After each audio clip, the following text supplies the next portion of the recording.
ஜெய் வராகி, ஜெய் ஜெய் வராகி.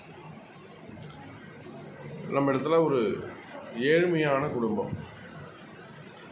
நாம் இது வருவோம் வெளிநாட்டு குடும்பம், வெளிநாட்டில் வேலை செய்யக்கூடியவர், ஒரு ஹையர் ரேங்க் நல்ல பொசிஷனில் இருக்கக்கூடியவங்க அப்படிலாம் பார்த்தோம் இல்லையா.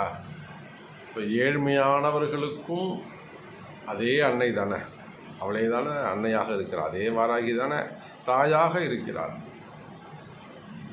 அப்போ அவளுக்கு இந்த ஏற்றத்தாழ்வுகள், வறுமை, செல்வம், செழிப்பு இதெல்லாம் இங்கே கீழே இருக்கக்கூடிய நமக்கு தான், அது கூட குருநாதருக்கு கிடையாது.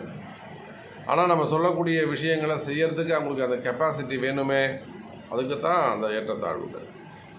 ஒரு ஏழ்மையான குடும்பம், ஒரு அம்மா வந்தாங்க, பையன், ஒரே பையன். கணவர் ஒரு செய்வினை கோளாறு அப்படி இருந்து ஒரு சின்ன குடும்பம். சின்ன குடும்பம்னா அழகான குடும்பம். கணவன், மனைவி, மகன், இவ்வளோதான் அவங்க உலகமே. 3 பேர் தான் அந்த வீடு, அந்த வீட்டுக்கு அதுதான் உலகம், வேறு எதுவுமே அவங்களுக்கு தெரியாது. அங்கே இருக்கக்கூடிய ஒரு சில பிரச்சனைகள் ஏற்படுது, அந்த இடம் ஒரு அபகரிப்பு ஏற்படுது. அதனால் அங்கே கணவரை செய்வினை தோஷங்களால் இழந்து விடுகிறார்கள். அந்த அம்மாவும் பிள்ளையும் மட்டும் இருக்கிறாங்க. பையன் கொஞ்சம் படித்து சின்ன குழந்தை, அதனால் ஒரு 10th +2 முடித்து காலேஜ் முடித்து வெளியில் வராங்க. பையனுக்கு எதை பார்த்தாலும் பயமாக இருக்குது. அவங்க அப்பா இருந்தவர்களும் ஓஹோன்னு இருந்த குடும்பம், தகப்பனார் இருந்தவர்களும் ஓஹோன்னு இருந்த குடும்பம்.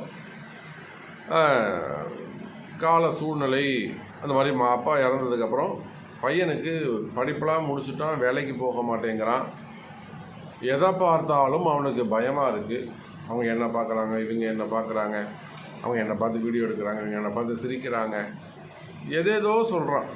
அப்புறம் அவங்க நேரில் வந்துருங்கம்மா நீங்கள் அப்படின்னு சொன்னேன். ஒரு விஷயந்தான், யாராக இருந்தாலும் எனக்கு ஃபோன் பண்ணிட்டு தான் வரணும். நான் கூகுளில் பார்த்தேன், நான் மேப்பை பார்த்தேன் அப்படின்னு யாரும் தயவு செஞ்சு வராதிங்க. யாராக இருந்தாலும் எனக்கு ஃபோன் பண்ணிவிட்டு அப்பாயின்மெண்ட் வாங்கிட்டு தான் வரணும். உங்களுக்கு நிறைய அன்பர்கள் நன்மை நடந்த பிறகு எனக்கு சொல்கிறதே கிடையாது, நல்லது நடந்துட்டு சாமி, நானாக உங்கள்ட்ட தாம்பூலம் கொடுத்துட்டு போகலான்னு வந்தேன் அப்படின்னு நிறைய அன்பர்கள் நினைக்கிறாங்க. என்கிட்ட சொல்லிட்டு தான் வரணும், அதுதான் முக்கியம். அப்படி பார்க்கின்ற போது கால் பண்ணிடுங்க. நான் ஃபோன் எடுக்கலையா, ஒன்றும் இல்லை, வாட்ஸ்அப்பில் ஒரு வாய்ஸ் நோட் போடுங்க. சார், சாமி இந்த மாதிரி சமாச்சாரம், எனக்கு நல்லது நடந்துடுச்சு, நான் நேரில் பார்த்து தாம்பூலம் கொடுத்துட்டு வரேங்க அப்படின்னு எனக்கு ஒரு வாய்ஸ் நோட் போடுங்க, நான் கண்டிப்பாக பதில் சொல்லுவேன். அப்போ அந்த அம்மா பையன் நம்மகிட்ட வராங்க.